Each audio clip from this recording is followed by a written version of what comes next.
या सगळ्या गोष्टी विसरू नका, मुद्दाम आठवण करून देतो. हे विसरू का नका, तर जसा हरियाणातला शेतकरी विसरला नाही. आज हरियाणामध्ये निवडणूक लागली विधानसभेची.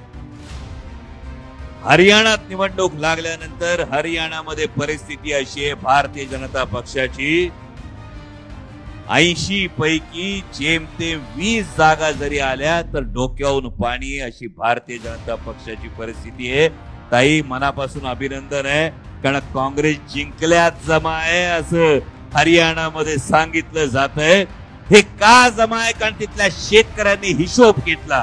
तिथले शेतकरी विसरले नाहीत की जेव्हा हरियाणातला शेतकरी जात होता दिल्लीच्या सीमांवर आंदोलन करत जात होता, तेव्हा तारेचे कंपाऊंड घातले, अश्रुधुरांचा मारा केला, लाठ्यांचा वर्षाव केला. हे तिथला शेतकरी विसरला नाही, तर मग महाराष्ट्रातल्या शेतकऱ्यांनी येता विधानसभेत विसरता कामा नये की आमच्या कांद्याचा वांदा ज्यांनी केला त्या भारतीय जनता पक्षाला आता सत्तेत पाठवायचं नाही, हे मात्र विसरू नका.